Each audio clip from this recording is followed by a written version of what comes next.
Stop. You haven't subscribed to the channel yet. Subscribe now. We have new stories every day. Now, let's go. The autumn morning dawned crisp and clear as Louis Archer pulled into the hospital parking lot, his truck's tires crunching over scattered leaves. He'd been here just 6 hours ago, when Hannah's water broke, but he'd rushed home to grab her hospital bag and a few last-minute items they'd forgotten in their haste. Now, with a bouquet of pink and white carnations resting on the passenger seat, he felt a mixture of excitement and nervous energy coursing through his veins. They were finally going to meet their son. Louis checked his reflection in the rearview mirror, running a hand through his dark hair in a futile attempt to tame it. Deep brown eyes stared back at him, bright with anticipation despite the shadows of a sleepless night. At 32, he still maintained the solid build of his construction worker days, though he'd moved up to site supervisor 3 years ago. The promotion had come just in time. More money, better hours, perfect for starting a family. The thought brought a smile to his face as he grabbed the flowers in Hannah's bag. They'd been trying for a baby for 2 years before it finally happened. He remembered the morning Hannah had burst into their bedroom, pregnancy test in hand, tears of joy streaming down her face. That moment had felt like the beginning of everything they'd dreamed about. The hospital's automatic doors whooshed open, greeting him with the sharp smell of antiseptic. Louis nodded to the receptionist. He'd seen her enough times during Hannah's prenatal visits to be familiar, and headed for the elevator. His work boots squeaked against the polished floor, drawing a few looks from the morning staff. 4th floor, he muttered to himself, pressing the button. Room 412. The maternity ward was quieter than he expected, though he supposed 7 a.m. wasn't prime visiting time. A nurse looked up from her station as he approached, her tired expression warming into a smile. "Mr. Archer, your wife's been asking for you. How is she?" Louis shifted the bag on his shoulder. "How's the baby?" "Both doing well. The delivery went smoothly. You've got yourself a healthy baby boy." She stood, gesturing down the hallway. "Would you like me to show you to their room?" "Please." The nurse, her badge read Clara, led him past several closed doors. "Your wife's still recovering, of course, but she's alert. The baby's been fed and is sleeping now." She paused outside room 412. "Just remember to keep voices low. And if you need anything, just press the call button."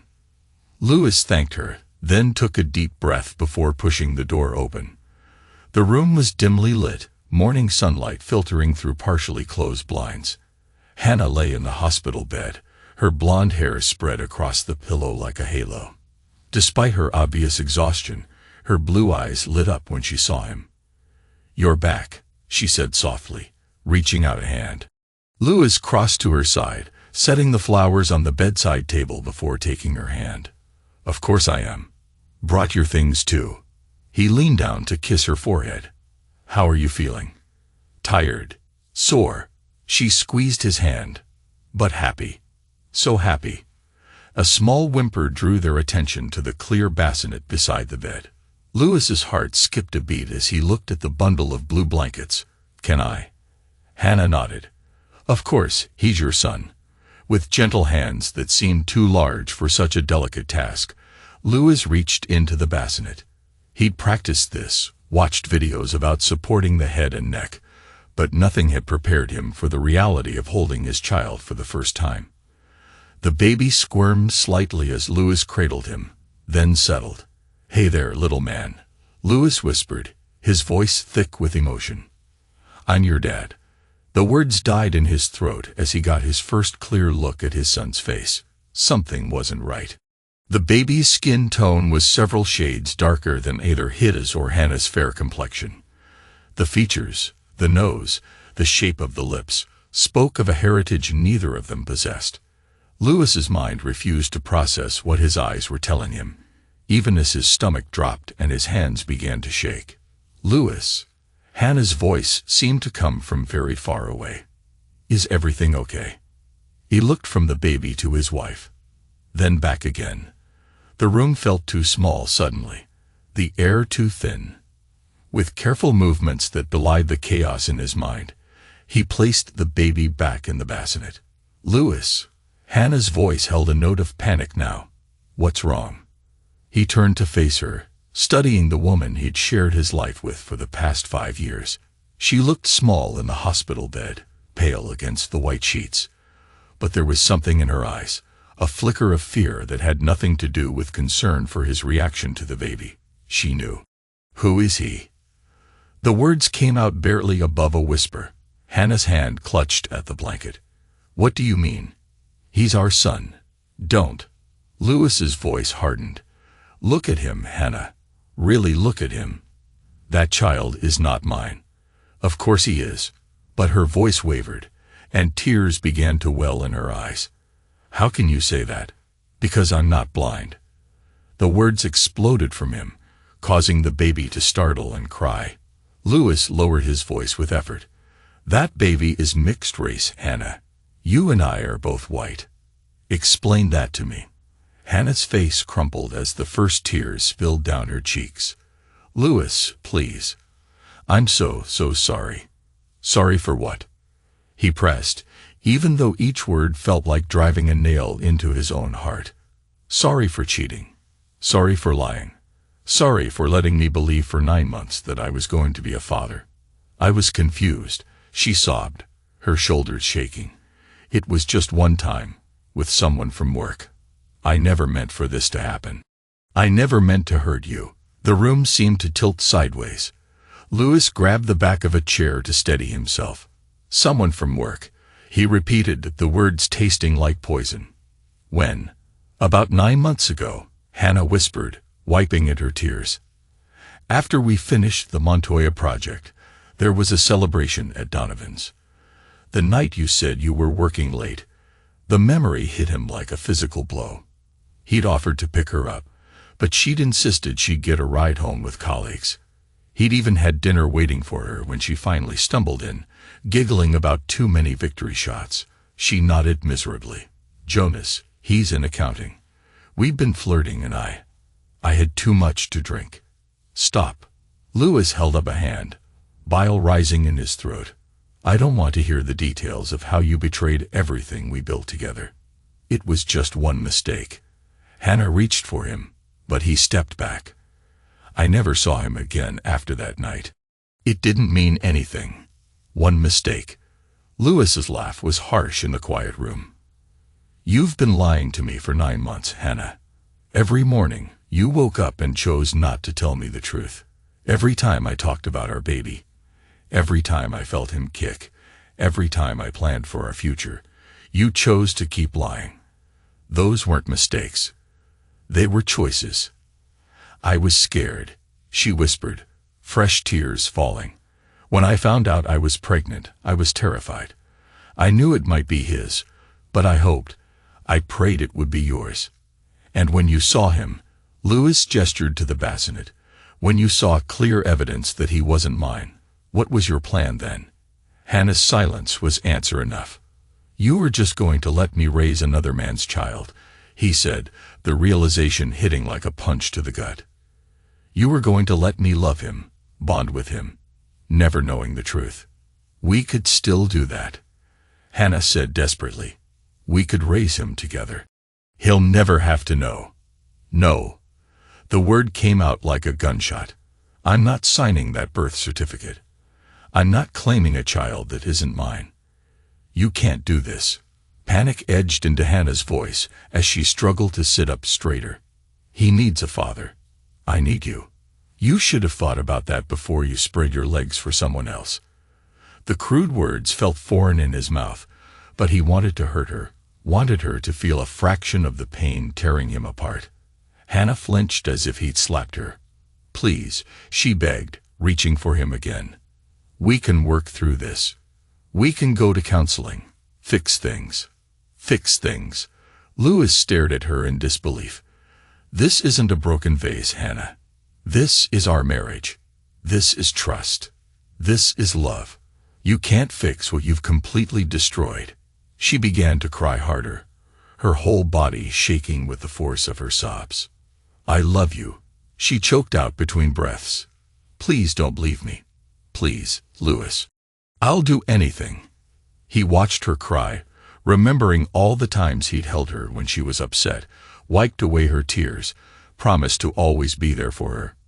Now, he felt nothing but a cold emptiness where his heart used to be. "I'm going to file for divorce," he said quietly. Hannah's head snapped up, mascara streaking down her tear-stained face. "No, you can't. Please, just listen to me." There's nothing left to say. He moved toward the door, each step feeling like walking through quicksand. "I'll have my lawyer contact you." "Louis, wait." She tried to get out of bed, tangling in the sheets and ivy lines. "Don't do this. Don't throw away 5 years of marriage. I made a mistake, but I love you. Doesn't that count for anything?" He paused at the door, finally meeting her eyes. "Love without trust isn't love at all. It's just another lie." "Please," she whispered, her voice breaking. "I'll never forgive myself if you leave." "Good," he said, his tone cold and final, "because I'll never forgive you either." He walked out of the room, ignoring her renewed sobs and pleas for him to come back. The hospital corridor seemed endless as he made his way to the exit, passing nurses and new parents and visitors who had no idea his world was imploding. His feet carried him to his truck on autopilot, and he sat behind the wheel, staring at nothing. The future he'd planned lay in ruins around him. The woman he'd loved had betrayed him in the worst possible way. The child he'd dreamed of holding wasn't his to claim. Everything he believed in had been built on lies. His eyes fell on the baby on board sign Hannah had insisted on putting in the back window months ago. With a sudden surge of anger, he ripped it off, crumpling it in his fist before throwing it in a nearby trash can. Then he got back in his truck and started the engine, the familiar rumble doing nothing to calm the storm in his chest. As he pulled out of the hospital parking lot, his phone began to buzz. Hannah's face lit up the screen, a photo from their anniversary dinner just 3 months ago. She was smiling, radiant, her hand resting on her pregnant belly. He'd thought she'd never looked more beautiful. Now the image made him sick. Louis turned off his phone and tossed it onto the passenger seat. He had no destination in mind as he drove. No plan beyond putting distance between himself and the hospital, between himself and the lies, between himself and the broken pieces of his marriage. The morning sun climbed higher in the sky, throwing long shadows across the road. Somewhere in that hospital, Hannah was probably still crying, probably still hoping he'd come back and forgive her. Somewhere in that hospital, a baby who wasn't his was sleeping peacefully, unaware of the chaos his birth had unleashed. Louis gripped the steering wheel tighter, knuckles turning white. He'd always believed in building things to last. Houses, relationships, families. But Hannah had taken their foundation of trust and shattered it beyond repair. There would be no rebuilding from this betrayal. The road stretched out before him, empty and uncertain. But one thing was clear. He wouldn't be bringing any baby home. Not now. Not ever. The metallic jingle of keys echoed in the empty hallway as Louis unlocked the door to his new apartment. Unit 307, 3rd floor, facing west. About as far from his old life as he could get within the city limits. The door swung open with a slight creak, revealing the sparse interior he now called home. 1 bedroom, basic furniture, bare walls that seemed to amplify the silence. No family photos, no decorative touches, nothing that could trigger memories of the life he'd left behind. 2 weeks had passed since that day at the hospital. 2 weeks of sleeping in hotels, dodging calls, and trying to piece together what remained of his life. The apartment was a temporary solution, but it was better than waking up every morning in a house filled with remnants of his shattered marriage. His phone buzzed again, the 20th time today. Hannah's number flashed on the screen, accompanied by a photo he hadn't yet deleted. Her smiling face at their anniversary dinner just 3 months ago, her hand resting protectively over her pregnant belly. He declined the call without hesitation, just as he had every other time. Let her leave another voicemail he wouldn't listen to, sent another text he wouldn't read. A sharp knock at his door cut through his thoughts. 3 quick raps, then 2 slow ones. Hannah's signature knock. His body tensed, fight-or-flight instincts kicking in. "Louis," a different voice called out. "It's Neil. Open up, man." The tension in his shoulders eased slightly, replaced by a different kind of dread.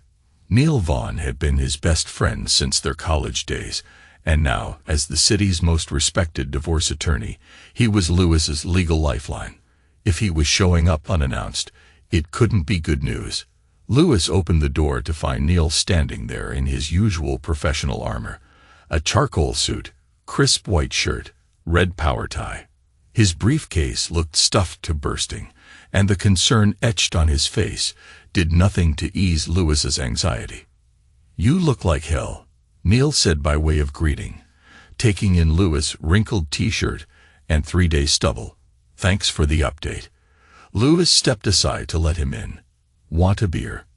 "It's 2 in the afternoon." That wasn't a no. Neil sighed, setting his briefcase on the kitchen counter with a heavy thud. "We need to talk about this with clear heads. Hannah's lawyer contacted my office this morning." Louis's jaw clenched at the mention of her name. "And she's filing for child support." The words hit like a sucker punch to the gut. Louis's hand found the counter edge, gripping it until his knuckles turned white. "She's what?" "She's claiming that as her husband at the time of conception and birth, you're legally responsible for supporting the child." Neil pulled out a thick stack of papers. "It's an aggressive move, but not entirely." "Don't say it's not unexpected." Louis's laugh was harsh, bordering on manic. "She cheats on me, has another man's baby, lies about it for 9 months, and now wants me to pay for it. That's unbelievably insane. The law can be complicated in these cases. There's nothing complicated about it." Louis's voice rose, echoing off the bare walls. "That's not my kid. End of story." "I know." Neil's tone remained steady, practiced. "And we're going to fight this. But you need to be prepared. This could get messy." "Messy?" Louis snapped. "Messier than finding out your wife's been lying to you for 9 months. Messier than holding a baby you thought was yours and seeing another man's features staring back at you." "Actually, yes." Neil spread the papers across the counter like a general mapping out a battle plan. "We need to file for an official DNA test, contest the presumption of paternity, and prepare for the possibility of a prolonged court battle." Louis ran both hands through his hair, pacing the small kitchen. "Jesus Christ. There's more, isn't there?" Neil hesitated, shuffling through the papers. "Hannah's requesting a meeting. Says she wants to talk things through before we get deeper into legal proceedings." "No." The response was immediate, visceral. "I have nothing to say to her. It might be worth."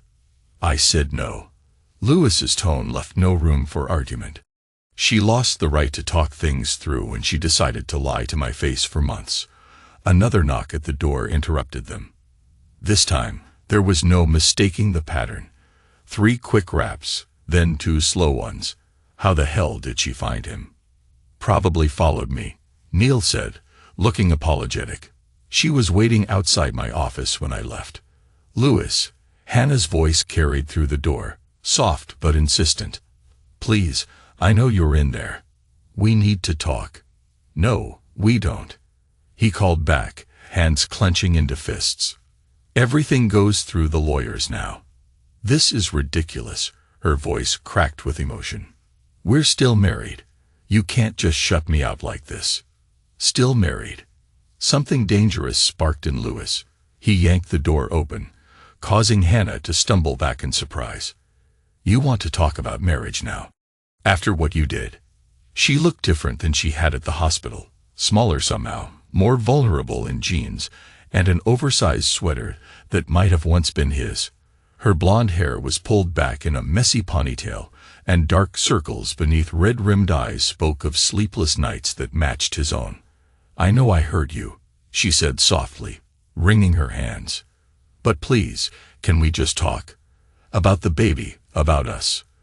"There is no us anymore," Lewis's voice was pure ice.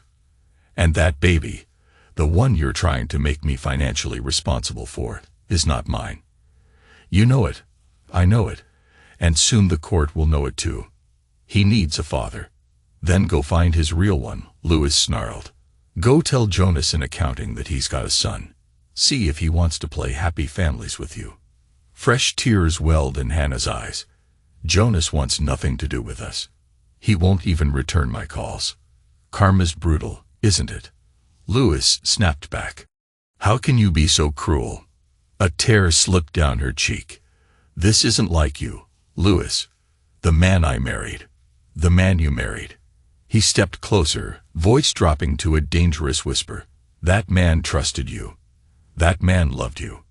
That man died the moment I saw that baby and realized everything between us was a lie." "It wasn't all a lie." Hannah pressed her hands to her face, shoulders shaking with sobs. 5 years of marriage, everything we built together, that was real. Real. His laugh was bitter, cutting. "Tell me something, Hannah. All those months you were pregnant, watching me paint the nursery, build the crib, talk about our future. What was going through your head? Did you laugh at how stupid I was? How easily I believed your lies?" "No," she sobbed. "I was terrified. Every day I wanted to tell you, but I couldn't bear to lose you. So instead, you let me believe I was going to be a father."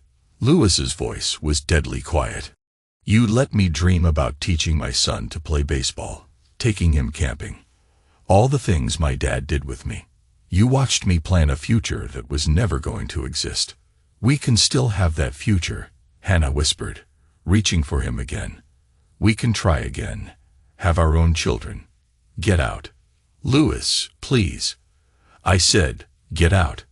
His shout echoed through the hallway, causing a neighbor's door to crack open. "Go back to your lover's baby and leave me the hell alone." Neil stepped forward, ever the mediator. "I think it's best if you leave, Hannah. Any further communication should go through proper legal channels." She shrugged off his hand, wiping futilely at her tears. "This isn't over, Lewis. You can't just walk away from everything we had. Watch me." He slammed the door in her face, hands shaking as he threw the deadbolt.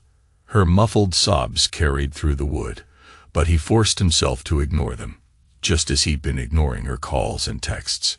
"Well," Neil said after a long moment, "that could have gone better." "You think?" Lewis yanked a beer from the fridge, no longer caring about the time of day. "Look, I know you're angry. You have every right to be. But we need to handle this carefully." Neil gathered his scattered papers. "The court doesn't care about emotions. They care about facts, laws, and precedents. Then give them facts." Lewis took a swig of his beer. "Get that DNA test ordered. Prove the kid isn't mine. And make sure she understands I'm not paying a dime for her mistake. It's not that simple." "Make it simple." Lewis's voice was hard. "That's what I'm paying you for." The weeks that followed passed in a blur of legal paperwork and court appearances. Each day brought new challenges, new motions to file, new arguments to counter. Hannah's legal team was aggressive, throwing everything they could at the wall to see what would stick. The first court appearance was the hardest. Walking into that sterile courtroom, seeing Hannah sitting at the plaintiff's table in a conservative blue dress, trying to look like the perfect, wronged wife. She'd lost weight since the hospital, her face drawn and pale, but her eyes still sought his with desperate hope. "All rise." The bailiff called as Judge Lucia Rice entered the courtroom. She was a veteran of the family court system, her salt and pepper hair and stern expression speaking of years spent witnessing the dissolution of marriages. "Be seated," she commanded, shuffling through the papers before her. "Archer versus Archer, petition for child support and contested paternity. Are all parties present?" "Yes, Your Honor," both lawyers responded in unison. "Very well." The judge peered over her reading glasses. "Mr. Woodson, you may present your client's case." Hannah's lawyer stood, straightening his tie. Your Honor, my client seeks child support from her husband, who has abandoned both her and their newborn son. Under state law, a child born during marriage is presumed to be the child of the marriage. Mr. Archer was present throughout the pregnancy, participated in preparations for the child's arrival, and only rejected his responsibilities after the birth. Objection. Neil was on his feet. Counsel's characterization is misleading.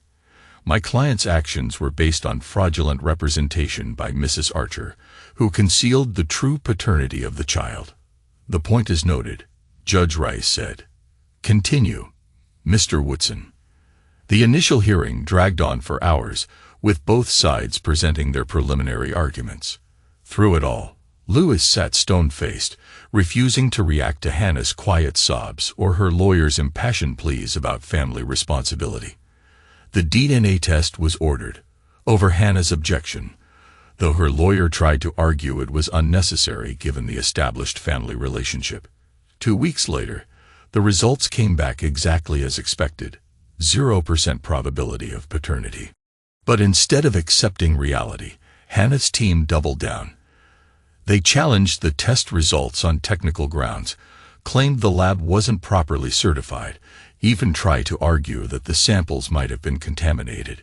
Each delay tactic only hardened Lewis' resolve. She's desperate, Neil told him after another long day in court. Jonas still won't acknowledge paternity, and she's running out of options. Not my problem. Lewis loosened his tie, feeling suffocated by the formal attire he now had to wear to court. She made her bed. Let her lie in it. The next hearing brought a new low. Hannah showed up with the baby, a calculated move that backfired spectacularly when Neil pointed out how the child's appearance only supported their case. Your Honor, Hannah's lawyer tried again. Regardless of biological paternity, Mr. Archer created a parent-child relationship during the pregnancy. He helped prepare for the baby's arrival, purchased furniture, planned for the child's future. I prepared for my child, Lewis cut in, his voice cold. Not someone else's. Your client deceived me about paternity. Everything I did was based on her lies, but surely you developed feelings. Objection. Neil's voice cracked like a whip. Relevance? Sustained. Judge Rice looked tired of the emotional manipulation. Counsel, stick to the legal issues at hand. But Hannah's team kept pushing, filing motion after motion. They tried to argue common law parentage, emotional attachment, even brought up cases where step-parents were ordered to pay support. Each argument was more desperate than the last. Through it all, Lewis remained unmoved, not by Hannah's tears during depositions, not by her emotional breakdowns in court, not by her pleading looks every time their paths crossed. The final hearing came on a crisp autumn morning. Leaves skittered across the courthouse steps as Lewis made his way inside, Neil at his side. They'd been at this for months now, but today would end it, one way or another. Hannah was already seated when they entered, wearing a simple black dress that made her look even paler than usual. The baby wasn't with her this time. Small mercies, Lewis thought. All rise for the Honorable Judge Rice, the bailiff intoned. They went through the familiar ritual one last time. The judge took her seat, reviewed the papers before her, then fixed both parties with a stern look. I have reviewed all submitted evidence and arguments in this case, she began. Mrs. Archer's counsel has presented various theories of legal responsibility, while Mr. Archer's team has consistently maintained his position regarding paternity fraud. Before I rule, Mrs. Archer, do you wish to make a final statement? Hannah stood slowly, trembling. Your Honor, I know I made mistakes. Terrible mistakes. But Lewis and I, we were building a life together. A family. One moment of weakness shouldn't destroy everything we had. Your Honor, Lewis's voice cut through the courtroom before the judge could respond. May I speak? At her nod, he stood, facing the bench but aware of Hannah's desperate gaze. That one moment of weakness she talks about. It was followed by 9 months of deliberate deception. Every day, she chose to lie to me. Every time I talked about being a father, Every time I prepared for that child's arrival, she knew the truth and said nothing. That's not weakness. It's calculated betrayal. Mr. Archer, Hannah started. No. He turned to face her fully. You want to talk about family. Family is built on trust. You destroyed that trust the moment you slept with another man, and you buried it under months of lies. Now you want me to pay for your choices, to support a child that exists because you couldn't keep your marriage vows. That's not justice. That's just another betrayal. The courtroom fell silent. Judge Rice studied both of them for a long moment before speaking. Based on the evidence presented, including DNA test results and testimony regarding Mrs. Archer's admitted infidelity, I find no legal basis to require Mr. Archer to provide financial support for this child. The petition is denied.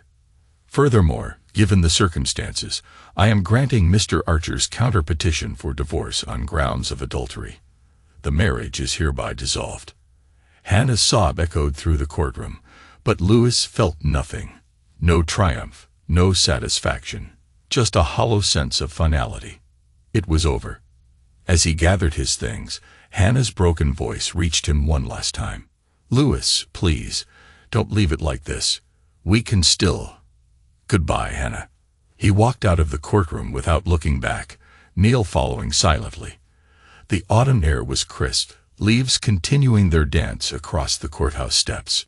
Somewhere in the city, a baby who wasn't his was probably sleeping peacefully, unaware of the drama that had unfolded around him. You okay? Neil asked as they reached their cars. No, Lewis admitted, surprising them both with his honesty. But I will be.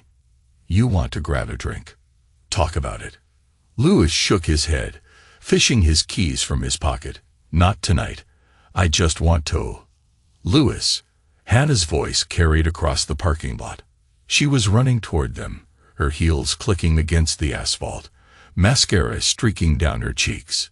Don't do this. You can't throw away everything we had. We could start over. Try counseling. There's nothing left to try, Lewis said flatly. The judge made her ruling. It's done. The hell it is. Hannah's voice rose, drawing looks from other courthouse visitors. 5 years of marriage doesn't just disappear because a judge bangs her gavel. What about our dreams? Our plans? The house we were going to buy? The family we wanted to build?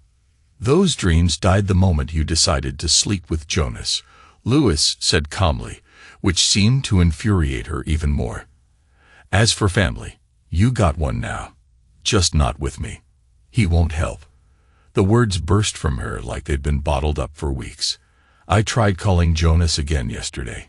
He told me to stop harassing him, or he'd file a restraining order. He won't even look at his own son. And now I have nothing. And that's my problem. How? Lewis asked. You made your choices, Hannah. Now live with them. You're better than him, she cried, desperation in her voice. You're kind and loving, and you have been an amazing father.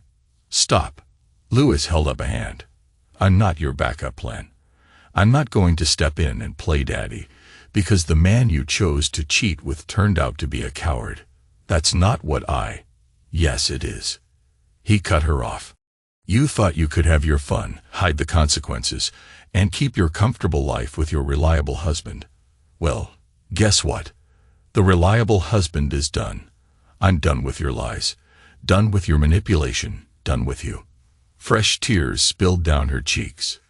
Please don't say that. I love you. No, you don't, Lewis said, his voice softening, but only with finality. If you loved me, you never would have betrayed me. If you loved me, you would have told me the truth. What you loved was the security I provided, the life we had. But that life was built on lies, and now it's over. I'll do anything, she whispered. Anything to fix this. There's nothing to fix. Lewis opened his car door. Go home, Hannah. Take care of your son. Build a new life. Just leave me out of it. You can't just... Yes, I can. He met her eyes one last time. Goodbye, Hannah. He got in his truck, and started the engine, watching in the rearview mirror as Neil gently led Hannah back toward the courthouse. Her shoulders shook with sobs, but Lewis felt nothing. The woman he'd loved, the future they'd planned, the trust they'd shared, it was all gone, shattered beyond repair. The drive home was a blur. Traffic lights changed, cars moved around him, but Lewis barely noticed. His mind kept replaying moments from their marriage. The good times, the laughter, the love he'd once believed was real. Had any of it been genuine, or had she always been capable of such deception? His phone buzzed with a text from Neil. "She's with her sister. You sure you don't want that drink?" Lewis typed back a quick no thanks and tossed the phone onto the passenger seat. He needed to be alone, needed to process the finality of what had happened in that courtroom. The apartment was dark when he arrived, the silence almost suffocating.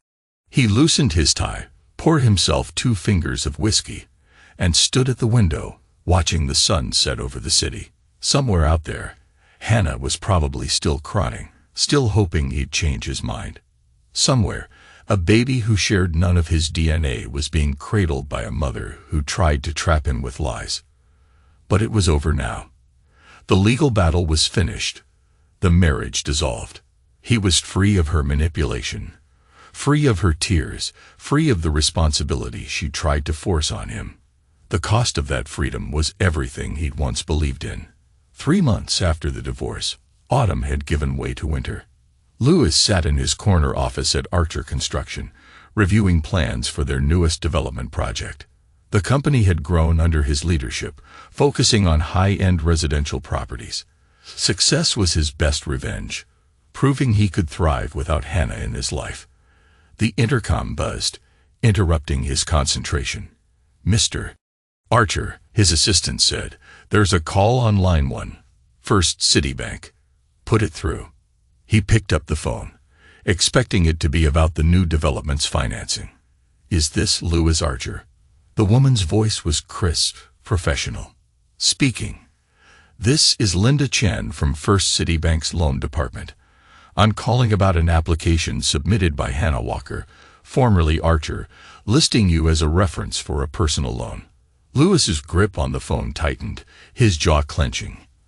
"I'm not a reference for anything regarding Hannah Walker. Sir, she indicated you were her ex-husband and could verify her employment history." "Let me be clear," he cut in, voice hard. "I want nothing to do with Hannah Walker or her financial situation. Don't call me again." He ended the call more forcefully than necessary, his good mood evaporating. The construction plans before him blurred as unwanted memories resurfaced, memories he'd been trying to bury for months. His phone buzzed again, different number, same area code. "Mr. Archer," a man's voice. "James Montoya from Montoya Real Estate. I'm calling about Hannah Walker's rental application." "No," Lewis's voice could have frozen a flame.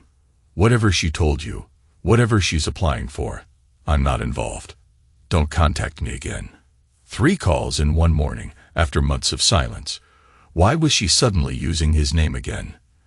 The answer came in a text from Neil. "Heads up. Jonas filed a restraining order against Hannah last week. She's been showing up at his office, demanding money for the baby.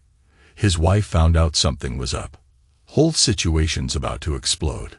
Lewis stared at the message, a bitter laugh escaping him. Karma was finally catching up to both of them. Hannah and her lover. The intercom buzzed again. "Mr. Archer," his assistant sounded nervous. "There's someone here to see you. Says it's urgent." "Who is it?" "Says his name is Jonas West, from Allen Accounting." The name hit like a physical blow. Lewis's hands clenched on his desk, knuckles turning white.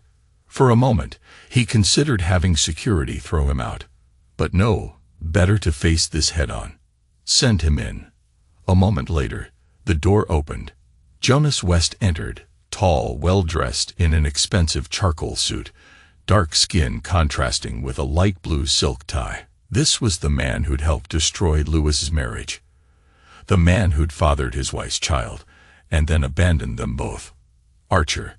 Jonas's voice wavered, his usual corporate confidence nowhere to be found. "Thanks for seeing me. Make it quick." Louis remained seated, forcing Jonas to stand. "Why are you here?" "It's about Hannah." "Then we're done." Louis turned back to his plans, dismissing him. "Please." Jonas took a step forward, desperation evident in his voice. "She's out of control, showing up at my office, my house, calling my work, telling people I abandoned my son." "Your son?" Louis's voice could have frozen hell. "The one you want nothing to do with." "I never asked for this." Jonas ran a hand over his face, his composure cracking. "It was one night. We were drunk, celebrating the Allen project. She never told me she was married." "Bullshit." Louis finally stood, his 6'2" frame towering over Jonas. "You worked in the same office. You saw her wedding ring. You knew exactly what you were doing." "Look, I'm not proud of what happened," Jonas said, stepping back. "But I can't help with the baby. My wife. Your wife." Something dangerous flashed in Louis's eyes. "You're married too." Jonas swallowed hard, nodding. 10 years. 2 kids. If this gets out. "So you not only slept with my wife, but you cheated on your own. And now you're here because you want me to help keep Hannah quiet. I thought maybe you could talk to her." Jonas's desperation mounted. "Get her to back off. Make her understand." "Understand what?" Louis stepped around his desk, closing the distance between them. "That you're a coward who can't face the consequences of his actions. That you're willing to abandon your own child to save your skin." "It's not that simple. My family, your family should know exactly what kind of man you are," Louis hissed. "A cheater, a liar, a coward who knocks up another man's wife, then runs away when things get tough." "Archer, please." Jonas held up his hands in surrender. "If this comes out, I'll lose everything. My marriage, my job." "Good." The word was like a gunshot in the quiet office. "Let your wife know what kind of man she married. Let your boss know what kind of person they employ. Let everyone see what you really are. You're just going to let her destroy my life?" Jonas asked, voice trembling. "Like you helped her destroy mine." Louis moved to open his office door. "Karma's brutal, isn't it? Now get out before I throw you out." Jonas fled, nearly running into Louis's assistant on his way out. She looked at Louis with concern. "Everything okay, Mr. Archer?" "Fine." He straightened his tie, forcing his hands to steady. "Hold my calls for the rest of the day." But the confrontation had shaken something loose. Memories, anger, pain he'd thought he'd buried. He found himself leaving work early, driving past their old neighborhood, past the house he'd once shared with Hannah, where he'd dreamed of raising a family. A for sale sign stood in the yard, the windows dark, another piece of their past being dismantled. He remembered painting those walls, building shelves in the garage, planning renovations they'd never complete. All those dreams turned to ash by betrayal. His phone rang. "Neil again. Just heard from Kate," he said without preamble. "Hannah's sister. Says things are bad. Really bad." "Not my problem," Louis muttered. "I know. Just thought you should know she lost her job last month. Apparently she had some kind of breakdown at work. Started crying in a meeting when they discussed the Montoya project." Louis's grip on the steering wheel tightened. "Still not my problem. Kate says she's hitting rock bottom. Can't make rent, barely affording formula for the baby. Jonas won't help. And his wife. Well, she found some emails. Whole thing's about to explode. Karma's finally catching up to them both," Louis said. "Yeah, well, he's still refusing to help with the baby. His wife's taking him for everything in the divorce, though. The whole situation's a disaster. Hannah is really desperate. Asked if you'd consider." "No," Louis cut him off. "She made her choices. Now she's living with them." A week later, he was leaving work when he saw her. Hannah was sitting in her old Honda in the parking lot, head bowed over the steering wheel. Even from a distance, he could see her shoulders shaking with sobs. The car looked dirty, One taillight cracked, a far cry from the meticulously maintained vehicle she'd once driven. For a moment, just a moment, he remembered other times he'd seen her cry. Happy tears at their wedding. Tears of joy when she told him she was pregnant. All lies, all manipulation. He got in his truck and drove away without looking back. The next day, an email arrived from Hannah. "Louis, I know you hate me. I know I destroyed everything. But please, I need help. I lost my job. I can't pay rent. And Jonas won't even acknowledge his own son. I have nowhere else to turn. I'm not asking for forgiveness. I don't deserve it. But please, if there's any part of you that remembers what we had, any piece of the man I love that still exists, help me. Not for me, but for an innocent baby who didn't ask for any of this. I've lost everything. My job, my home, my dignity. But the worst loss, the one that haunts me every day, is you. You were the best thing that ever happened to me, and I threw it away for nothing. Please, Louis, I'm drowning." Hannah Louis deleted the email without responding, but her words haunted him throughout the day. Not because of guilt. He meant it when he said he'd never forgive her. But something about her desperation struck him as fitting. She'd thrown away a good marriage for a fling with a married man who wanted nothing to do with her or his child. A text from Kate followed. "She's losing everything, Louis. The complex gave her 30 days notice. Car's about to be repossessed. I know what she did was unforgivable, but she's drowning. The baby's all she has left." He typed back, "She should have thought about consequences before she cheated." 3 dots appeared. Then Kate replied, "She did think about it. Every day since it happened. She cries herself to sleep every night, holding that baby, knowing she destroyed the only real love she ever had. I've never seen someone so broken." His answer was immediate. "That's her problem, not mine. The Louis I knew had compassion. The Louis you knew died when your sister betrayed him. Don't contact me again." He turned off his phone, but Kate's words nagged at him. Compassion. Where was Hannah's compassion when she was lying to his face for 9 months? The following morning, his phone rang. An unknown number. "Mr. Archer." A woman asked. "This is Patricia from Clearview Apartments. We have Hannah Walker here, attempting to apply for a lease. She listed you as—" "Let me guess," Louis interrupted. "A reference?" "Yes, sir. She indicated you could verify." "I can verify one thing," he said coldly. "Hannah Walker is a liar who can't be trusted. That's all you need to know." He ended the call, hands shaking with renewed anger. How dare she keep using his name, keep trying to leverage their past connection. A month later, he ran into her at Wilson's Market. She looked nothing like the polished, confident woman he'd married. Her clothes were worn, her blonde hair pulled back in a messy ponytail that couldn't hide how uncared for it was. Dark circles shadowed her eyes, and she was pushing a cart with only the basics: formula, diapers, generic brand foods. The baby was with her, strapped into the cart seat. Louis deliberately avoided looking at him, but he could hear the infant's quiet babbling. She saw him at the same moment he saw her. For a second, they just stared at each other across the produce section.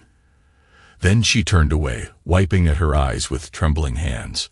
"Louis," she whispered, her voice carrying in the quiet aisle. "I didn't expect." "Don't." He turned to leave, but her voice stopped him. "I got your message," she said softly, eyes brimming with tears. "About the apartment reference. They rejected my application. All of them have. Not my problem." "I know." She tried to smile, but it came out as a grimace. "Nothing's your problem anymore, is it? Not me, not the baby, not the fact that we're about to be homeless." "You're right," he said, facing her fully. "None of that is my problem. You made your choices, Hannah. You chose to cheat, you chose to lie. Now you're choosing to play the victim because karma finally caught up with you. Play the victim." Her voice cracked. "You think I'm playing? Look at me, Louis. Look at what's left of my life. I am looking, he said, tone icy. I'm looking at exactly what you deserve. Fresh tears slid down her cheeks. I know I deserve this, all of it, but he doesn't. She gestured to the baby. He's innocent in all this. Take it up with his father. Louis turned away. Oh wait, Jonas wants nothing to do with either of you, does he? He walked off, leaving his cart where it was. He didn't need to see her tears or feel the weight of her desperation. She brought this on herself. That evening, Neil called again. Jonas's wife found out everything, he said. Apparently Hannah finally told her everything. Jonas's marriage is imploding. He's on leave from work, pending an ethics investigation. Couldn't happen to a nicer guy, Louis said without sympathy. Yeah, well, he's still refusing to help with the baby. His wife is destroying him in their divorce. Took the house, the cars, half his pension. He had to move back in with his parents. Karma's still serving justice. Indeed. Neil paused. Kate says Hannah's moving in with her next week. Can't afford anything else. You sure you don't? It's her problem, Louis said, cutting him off. I'm done. A week later, he was leaving work when he saw her again. Hannah was sitting on a bench near his office, looking even more exhausted than before. Her face was gaunt, her clothes hanging loose on her frame. The baby slept in a carrier at her feet. She stood when she saw him but didn't approach. Instead, she just stood there, tears streaming down her face, arms wrapped around herself, as if holding herself together. Why are you here? He asked, voice cold. I just needed to see you. Her voice broke. To tell you I'm sorry for everything. You were the best thing that ever happened to me, and I threw it away. And now, she gestured at herself helplessly. Now I'm paying for it. Every day. Karma's funny that way.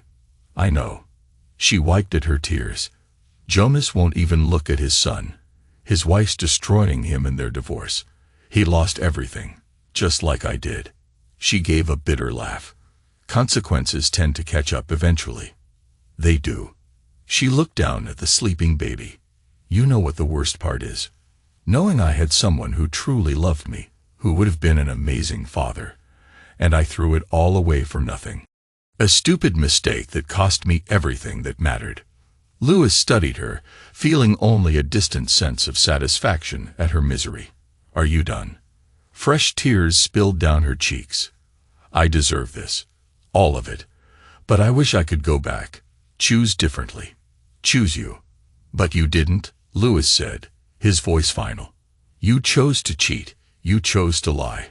And now you're living with those choices. I know. She wiped futilely at her cheeks. I wanted you to know I understand now what I threw away. What I lost. You were the best man I've ever known, and I'll regret losing you for the rest of my life. Save it, he said, turning away. Go home, Hannah. Live with your sister. Build whatever life you can from the ashes of your choices. But leave me out of it. Louis, please. Goodbye, Hannah. He walked to his truck without looking back, her sobs fading behind him. The sun was setting over the city, painting the sky in shades of red and gold. A new day would dawn tomorrow. But for Hannah, it would bring the same consequences, the same regrets, the same karma she'd earned. 6 months later, Louis sat in his new house, a modern place across town, nothing like the suburban home he'd once shared with Hannah. His phone buzzed with a text from Neil. Thought you'd want to know. Hannah's still living with Kate. Got a job as a waitress, barely making ends meet. Jonas's divorce is final. He lost everything. Wife took the house, cars, half his pension. He had to move back in with his parents. Karma's still dishing out justice. Louis didn't respond. He didn't need to. The past was behind him. The betrayal nothing but a scar that had finally healed. He'd rebuilt his life, stronger and wiser for the experience. His company was thriving. He had a new home. And the future stretched out before him, unmarred by lies or betrayal. As for Hannah, She was living with the consequences of her own decisions every day. She'd look at her son and see the price of her betrayal. Every night, she'd go to sleep alone, remembering the love she'd thrown away. That was karma's real justice.